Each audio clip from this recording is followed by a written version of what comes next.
This is The Guide Gals, a modern, wedding-focused podcast by the experts at Here Comes the Guide.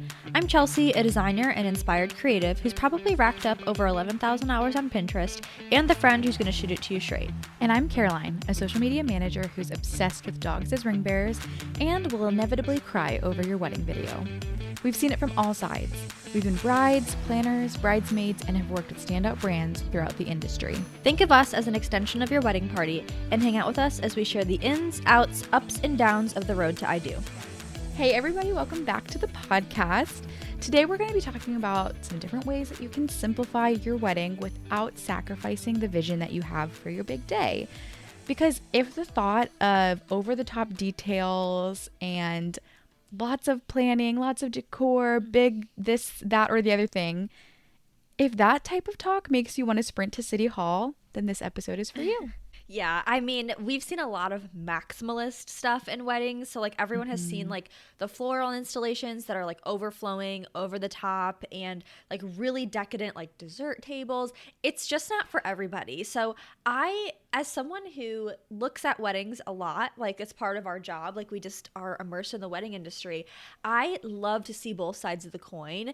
But depending on your personal style, maximalism, like, really just might not be for you. So, when that feels overwhelming for you, that's okay. Like, that stuff is really expensive. So if you're leaning more towards something that's a little bit more minimalist, a little bit like a few steps back, that is so okay. We're going to talk about how you can do that in your wedding planning and why it could be a good thing. And really this concept of making things a little bit more minimal, or the idea of underconsumption, has been really popular just in general lately, but I think it's also been big in the wedding industry. So I think honestly, by nature, there is a time where the climate of just life made things harder to, like, it was harder to have these big, expensive, elaborate weddings. But then we also, I think, all found the beauty in that, the beauty in these, like, very simple, pared down type of days. So it's kind of it is a really refreshing thing to see, like, after years and years and years of over the top weddings, this emphasis on a little bit more minimal, the underconsumption core. We love to see it. Yes, and building a wedding day with the idea of underconsumption in mind helps to kind of clear away the clutter. So wedding planning in general is really overwhelming. So if you can eliminate the frills, you can just be really intentional about the things that you do choose to pour attention into and, like, pour your money into, your time into creating or planning for your big day. You're just going to be left with all of the little details that really mean a lot to you. But before we jump into all of these ways that you can simplify your wedding day, we're going to talk about beverages. Caroline, what are you having today? Thank you for asking. You guys have heard me talk about this for a while. This looks very similar to the one I had last week, but it's not. It's different. It is, I have this, like, maple pumpkin cold brew concentrate. So the same brand, Monin, as Monin, whatever. I've never known how to say that. They have a maple pumpkin cold brew concentrate. And the thing I love about it too is it's lightly sweetened. So most of their concentrates are unsweetened or sweetened. And the unsweetened, I like to have a little bit of sweetener. But the sweetened ones are, like, insane. There's too much sugar in those ones. So this lightly sweetened is perfectly in the middle. And it's my favorite flavors, maple pumpkin. So I feel great. I feel amazing. That's my beverage. I love that. I am drinking water, like, really boring. I have some, like, Element electrolytes in there.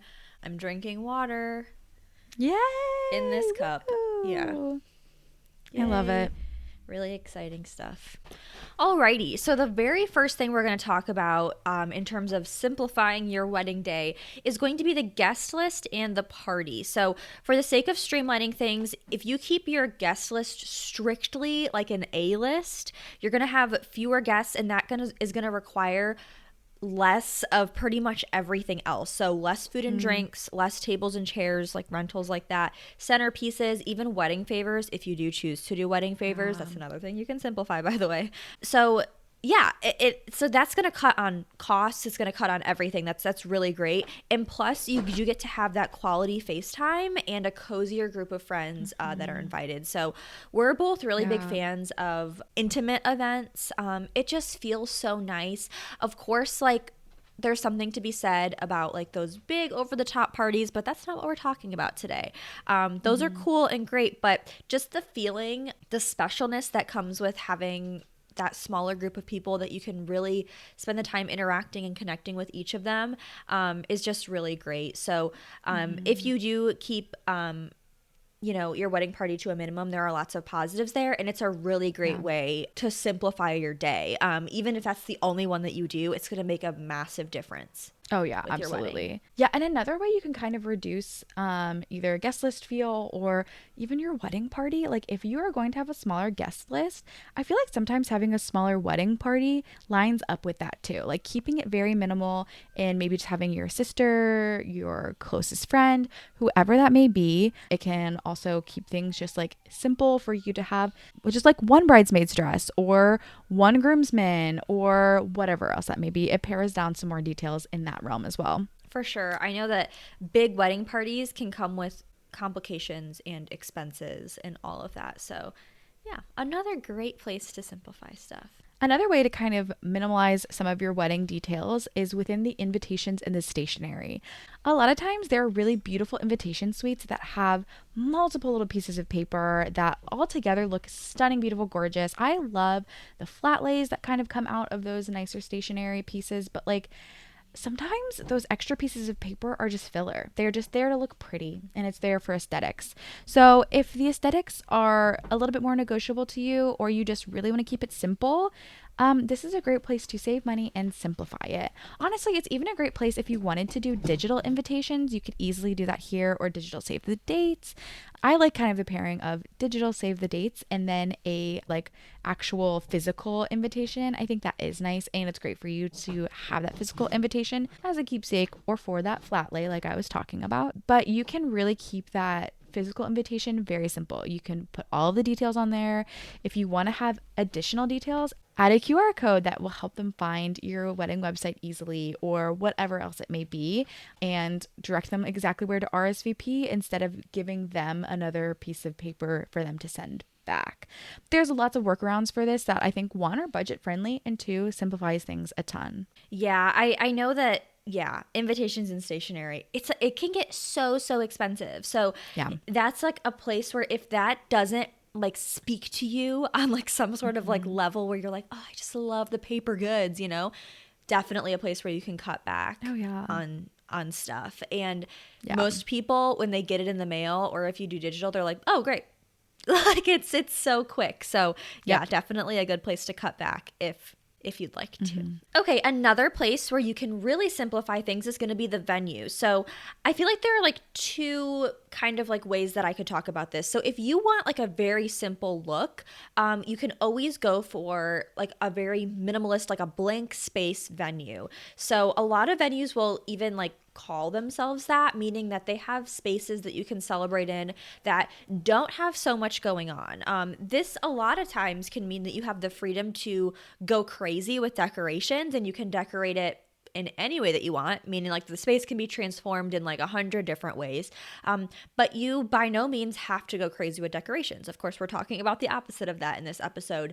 Another thing that you can do though is you can choose a venue that maybe isn't like a blank slate kind of situation. Maybe it like has some stuff going on already, but that means that you then don't have to provide a bunch of decor on your own. Like it will just speak for itself. So your venue is going to be a huge choice when it comes to your wedding, like no matter what. I mean, like it's just going to be a big deal, like one of the biggest decisions that you make in your planning journey. So choosing one that fits your aesthetic or fits your like want of planning tasks that you have, decor tasks, is going to be essential and a great way to kind of set the basis for what you want to do. And honestly, that also kind of leads me into this next part where I want to talk a little bit about the ceremony. So like Chelsea said, like you can kind of go one of two ways, that blank canvas or something that is kind of like naturally adorned. I think either is really great, but I think you carry that too into like ceremony decor. So I think it's really easy to feel like, oh, my ceremony space needs to have some sort of backdrop or arch or something. And while that's really, really beautiful, you can also play into the strengths of your venue. So picking a venue maybe that has is a little more blank slate, you can dream up something simple and easy and quick.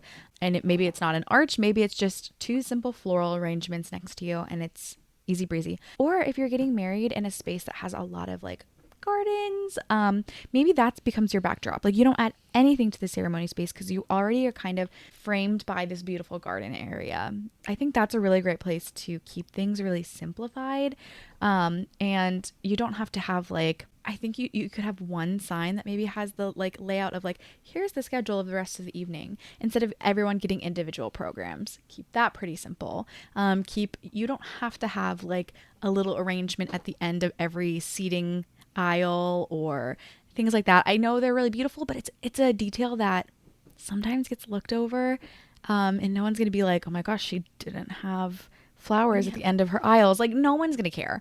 Or maybe if you really care, that's okay, then you can have it. There's a lot of these things you can pick and choose, but I really do think ceremony spot is a great place to kind of pare down because again, unless you are having a certain type of ceremony, lots of these last like 30 minutes. And so for a space that you may not be spending most of your night in, it could be a great idea just to simplify it. It'll, again, save you money, just keeping focused on you getting married because that's the most important part. Yes. So I think it's fun to do that. And yeah. Yeah. And on the subject of decor, it can get very expensive. So like with a bunch of florals or whatever, like it can just get very expensive if you're going to go over the top with decor in any way when it comes to the ceremony or the reception. So returning back to what I said just a few minutes ago, if you know that you don't have it in your budget to invest in like a ton of florals or a ton of decor or whatever, choosing that venue or a space that maybe has beauty in it already without having to add a bunch of stuff is going to be a great way to go. And then in terms of decor, like maybe your style, your personal style is something that you would define as more minimalist in general. So maybe you lean towards or you're more attracted to a more of a neutral color palette instead of something that's super bright and colorful or whatever. Yeah. So in that case, if you do still have it in your budget to incorporate some decor, but you just don't want it to be too loud, there are still options there. So it doesn't always have to be like over the top. And if you have neutrals, it doesn't mean it has to be boring either. So you can always have, I love when people use textures. So if people can incorporate fabrics of different kinds, maybe they are all of that like beigey shade, but if they're different textures, like maybe there's like a velvet involved, or I don't know, fabrics are like a great thing to play with. I think that that's really great. And a lot of times like less is more too. So instead of having something like a centerpiece that's a big colorful floral arrangement, maybe instead you can have something with like a geometrical shape, or you can opt for like those clear chairs. Do you know what I mean? Like those chairs that are like the clear acrylic chairs. Those look super beautiful, and I've seen those like in photographs of celebration spaces. It just like really simplifies everything. It makes like everything looks super clean. Yeah, without like nothing is frilly. It has that like sleek, modern and it doesn't obstruct any kind of view too. So if you are opting for more of that minimalist, just aesthetic in general, it doesn't mean that it has to be boring. And if you have the budget to toss into it, you can make it go somewhere for sure. Yeah. Another thing to think about in simplifying your wedding is the attire. There are a lot of different ways that you can think about this. If you are somebody who likes the simple, minimal style of dresses, you might look for something without a bunch of tulle or big shapes or beaded things. Like there might be a more simplistic in the style, or you might be looking for just simplifying your wardrobe and making it as easy as possible. So if you were looking for those simple, sleek lines, I really think of just like classic shapes. I think of more of a satiny material. I don't think of a lot of lace or frills or beaded things. It's just very simple and sleek, and it's elegant and it's timeless, and I love that. Other attire that can be very simple is just when you think about the colors. If you just go for a classic white and black look, I think that is a great color palette to choose for your attire. It keeps the colors at a minimum. We've seen a lot of celebrity weddings do this too, where they keep to the classic black and white, and even their florals kind of match that. They don't even do any greenery, they just do white flowers. It keeps everything really pared down, but I think there's a lot of beauty in that. And there are also other ways to do that too. If you really just still like the more over the top styles when it comes to attire, but you want to keep things simple, we've said it before and we'll say it again. We love renting things for your wedding. That keeps it really simple instead of you having to like go and source all of these things, all of these different places, and having it honestly probably cost a lot. Rental places like Nuuly, Rent the Runway, Trousseau is also kind of a specialized in wedding attire. So we'd also recommend those resources if you were looking to simplify your wardrobe. Yeah, I don't think you're ever gonna go wrong with just like a black and white situation. Like it always looks crisp and clean, and it just like looks good. Like it always Yeah.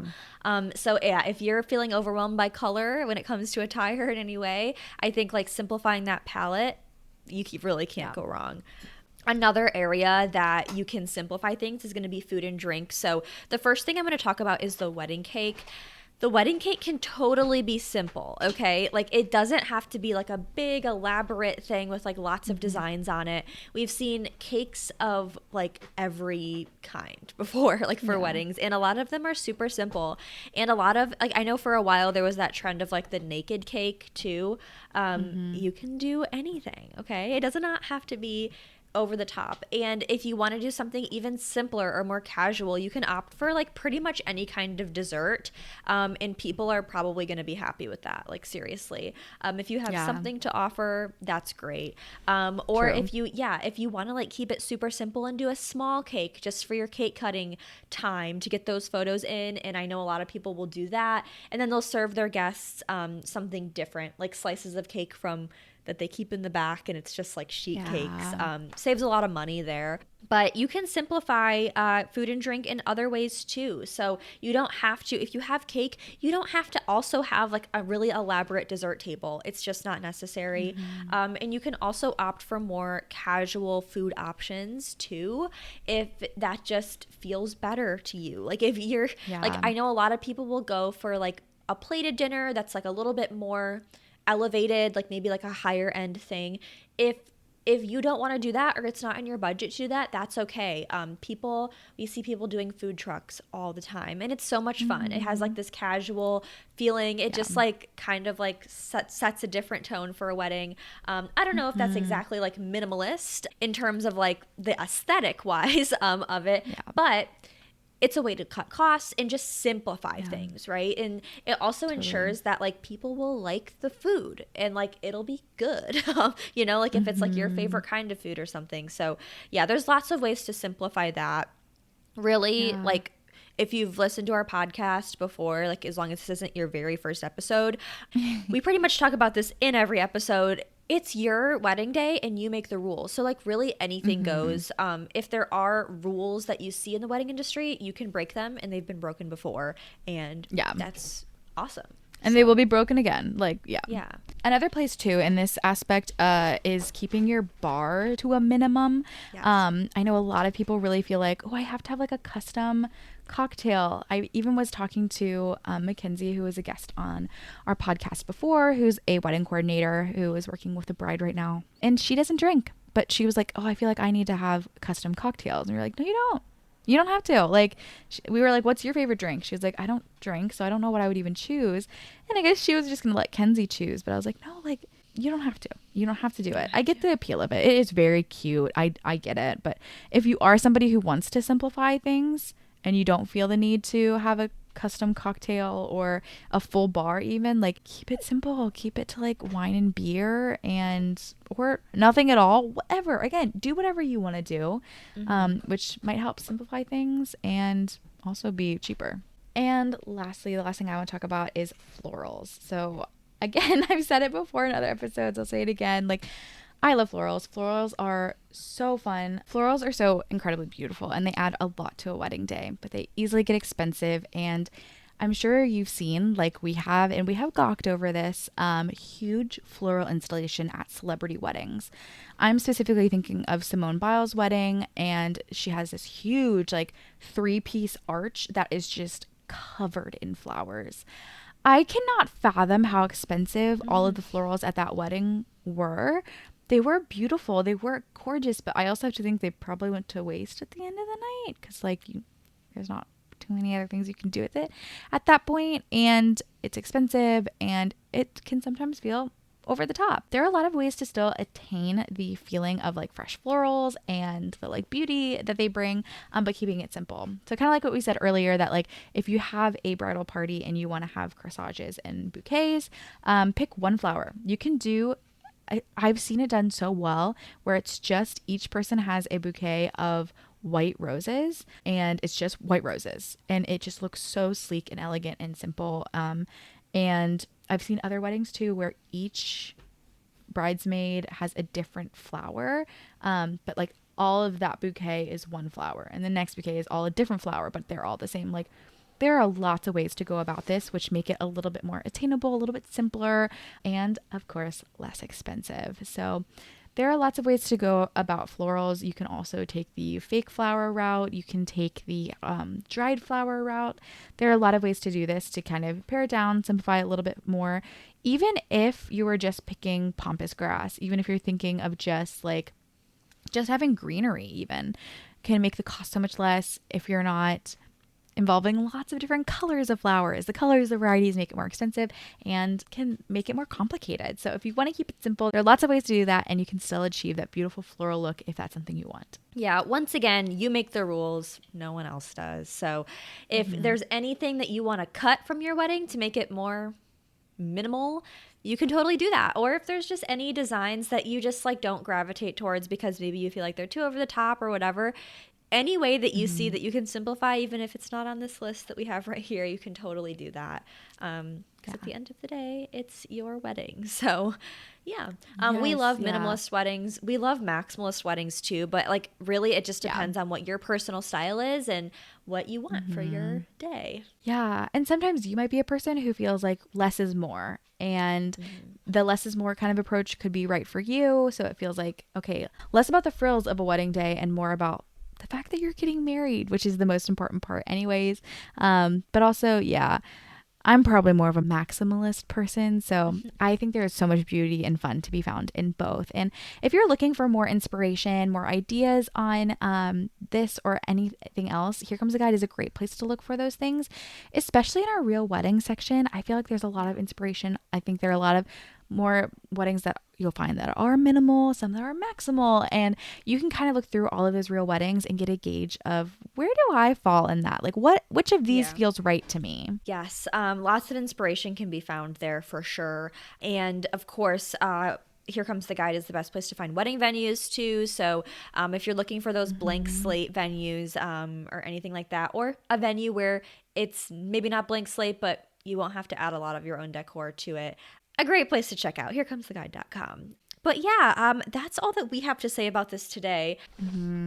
But if you have any questions for us on wedding planning or, anything at all, episode suggestions, you can reach out to us on our website, which is theguidegalspodcast.com. On there, you can also find our full episode library along with lots of free resources for you in your planning journey. You can also connect with us on Instagram. We're on Instagram at The Guide Gals Podcast. We post lots of behind the scenes stuff over there, all kinds of fun things. And then we're on TikTok at The Guide Gals Pod.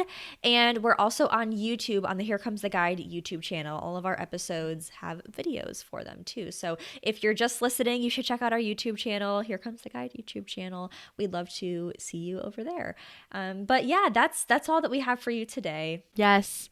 Another fun episode. We say it every week, but we mean it because we really do love talking about all of these wedding planning things with you. So until next time though, cheers. Cheers.